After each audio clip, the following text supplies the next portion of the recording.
ರಾಮಾಯ ರಾಮಭದ್ರಾಯ ರಾಮಚಂದ್ರಾಯ ವೇದಸೇ ನಾಥಾಯ ರಘುನಾಥಾಯ ಸೀತಾಪತಯೇ ನಮಃ. ನಿತ್ಯಭಕ್ತಿ ಕಾರ್ಯಕ್ರಮಕ್ಕೆ ಸುಸ್ವಾಗತವನ್ನು ಕೋರುತ್ತಾ, ಇಂದು ನಾವು ಹಿಂದಿನಿಂದಲೂ ನಮ್ಮ ಸನಾತನ ಸಂಪ್ರದಾಯದಲ್ಲಿ, ನಮ್ಮ ಸಂಸ್ಕೃತಿಯಲ್ಲಿ, ನಮ್ಮ ಭಾರತ ದೇಶದಲ್ಲಿ ನಾವು ಏನಾದರೂ ಒಂದು ಆ ಭಗವಂತನ ನಾಮಸ್ಮರಣೆಯನ್ನು ಬರೆಯುವ ಒಂದು ವಿಶೇಷವಾದ ವಿಧಾನವನ್ನು ನಾವು ಇಟ್ಕೊಂಡಿದ್ದೀವಿ. ನಾವು ನವವಿಧ ಭಕ್ತಿಗಳಲ್ಲಿ ಒಂದು ಬಹು ವಿಶೇಷವಾಗಿರ್ತಕ್ಕಂಥದ್ದು ಒಂದು ಅದರ ಜೊತೆಗೆ ಆ್ಯಡ್ ಆಗ್ತಕ್ಕಂಥದ್ದು ಇನ್ನೊಂದೇನು ಅಂದರೆ ನಾವು ಬರೆಯೋದು, ದೇವರ ನಾಮಸ್ಮರಣೆಯನ್ನು ಬರೆಯೋದು. ಈಗ ರಾಮಕೋಟಿ ಬರಿತೀವಿ, ಸಾಯಿ ಕೋಟಿ ಬರಿತೀವಿ, ಹಾಗೆಯೇ ರಾಘವೇಂದ್ರ ಸ್ವಾಮಿಗಳ ಹೆಸರು, ಗುರುಗಳ ಹೆಸರು ಬರಿತಾ ಇರೋದು, ಹಾಗೆ ಶಿವನ ಆಗ್ಬೋದು, ಪಾರ್ವತಿ ಆಗ್ಬೋದು, ದೇವರಾಗ್ಬೋದು, ಆ ನಾಮಸ್ಮರಣೆಯನ್ನು ಮಾಡೋದು. ಏನೋ ಒಂದು ನಾವೇನಾಗುತ್ತೆ, ನಾವು ಚಿಕ್ಕ ಮಕ್ಕಳಲ್ಲಿ ನಾನು ಕೂಡ ಬರಿತಾ ಇದ್ದೆ, ಕೋಟಿ ಬರಿಬೇಕು ಅಂತಕ್ಕಂಥ ಒಂದು ಸಂಕಲ್ಪ ಇಟ್ಕೊಂಡು ಬರಿತಾ ಇದ್ದೆ. ಹಾಗೆ ಇದರಿಂದ ಎಷ್ಟು ಫಲ ಸಿಗುತ್ತೆ, ಇದರಿಂದ ನಮಗೆ ಎಷ್ಟು ಭಗವಂತನ ಒಲುಮೆ ಸಿಗುತ್ತೆ, ಇದರಿಂದ ಎಷ್ಟು ಭಗವಂತನ ಅನುಗ್ರಹ ಸಿಗುತ್ತೆ ಅಂದರೆ ಇದಕ್ಕೂ ನಾವು ಹೇಳ್ಕೊಳ್ಳೋದಕ್ಕೂ ಏನು ವ್ಯತ್ಯಾಸ? ನಾವು ಈಗ ಪಾರಾಯಣ ಮಾಡ್ತೀವಿ, ಸಂಧ್ಯಾ ಕಾಲದಲ್ಲಿ ಲಲಿತಾ ಸಹಸ್ರನಾಮ ಆಗ್ಬೋದು, ವಿಷ್ಣು ಸಹಸ್ರನಾಮ ಆಗ್ಬೋದು, ಬಾಯಲ್ಲಿ ಹೇಳ್ಕೊಳ್ತಾ ಇರ್ತೀವಿ, ನೋಡಿ ಓದ್ತಾ ಇರ್ತೀವಿ. ಓದುವುದಕ್ಕೂ ಬರೆಯುವುದಕ್ಕೂ ಏನು ವ್ಯತ್ಯಾಸ? ಇದರಿಂದ ಎಷ್ಟು ಭಗವಂತನ ಕೃಪೆ ಸಿಗುತ್ತೆ ಅಂತ ಹೇಳಿದ್ರೆ, ನಾವು ರಾಮಕೋಟಿ ಆಗ್ಬೋದು, ಸಾಯಿ ಕೋಟಿ ಆಗ್ಬೋದು, ಶಿವಕೋಟಿ ಆಗ್ಬೋದು, ಇದನ್ನು ಬರೆಯುವಾಗ ನಮ್ಮಲ್ಲಿ ಏನಾಗುತ್ತೆ ಅಂತ ಹೇಳಿದ್ರೆ, ನಮ್ಮ ಪಂಚೇಂದ್ರಿಯಗಳು ಅದರ ಕಡೆ ಗಮನ ಕೊಡುತ್ತೆ. ಕಣ್ಣು ಆ ಕಡೆ ನೋಡ್ತಾ ಇರುತ್ತೆ, ಮನಸ್ಸು ಅಲ್ಲಿರುತ್ತೆ, ಕೈ ಅಲ್ಲಿರುತ್ತೆ, ಮನಸ್ಸು ಹೇಳ್ತಾ ಇರುತ್ತೆ, ಪ್ರೇರೇಪಣೆ ಮಾಡ್ತಾ ಇರುತ್ತೆ ಕೈಗೆ ಬರಿ ಅಂತ.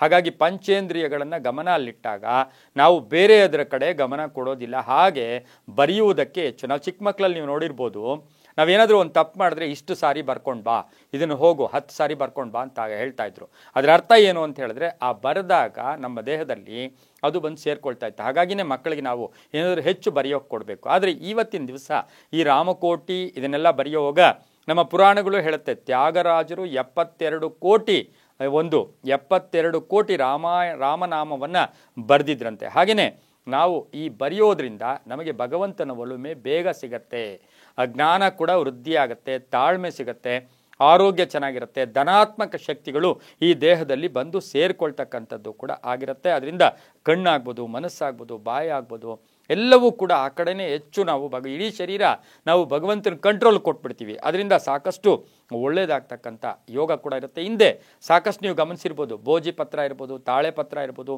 ಸಾಕಷ್ಟು ವಿಷಯಗಳನ್ನು ಅಲ್ಲಿ ಬರೆದು ಇಡ್ತಾ ಇದ್ರು. ಆದರೆ ಈ ಬರೆಯುವಾಗ ಏನಾಗಿರಬೇಕು, ಬಹುಮುಖ್ಯವಾಗಿ ನಮಗೆ ಏನಿರಬೇಕು, ಶುಚಿತ್ವ ಇರಬೇಕು, ಒಳ್ಳೆಯ ವಾತಾವರಣದಲ್ಲಿ ಕೂತ್ಕೋಬೇಕು, ಒಳ್ಳೆಯ ಪರಿಸರದಲ್ಲಿ ಕೂತ್ಕೋಬೇಕು. ಹಿಂದೆ ಮಹನೀಯರು ಬೆಟ್ಟಗಳಲ್ಲಿ ಕೂತ್ಕೊಂಡು ಬರೀತಾ ಇದ್ರು. ಹಾಗಾಗಿ ಒಳ್ಳೆಯ ಮನೆಯಲ್ಲಿ ಶುಚಿತ್ವ ಇಟ್ಕೋಬೇಕು, ಪರಿಸರ ಚೆನ್ನಾಗಿರಬೇಕು, ಮನಸ್ಸು ಶುದ್ಧಿಯಾಗಿರಬೇಕು, ಆ ಕಡೆ ಗಮನ ಇರಬೇಕು.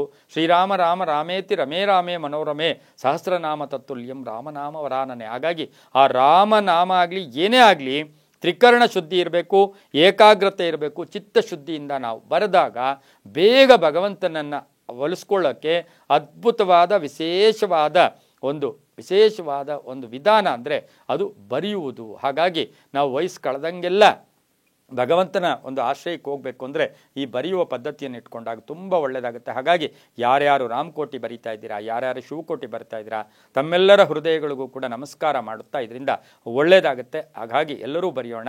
ಸರ್ವೇ ಜನ ಸುಖಿನೋ ಭವಂತು, ಸಮಸ್ತ ಸನ್ಮಂಗಳಾನಿ ಭವಂತು.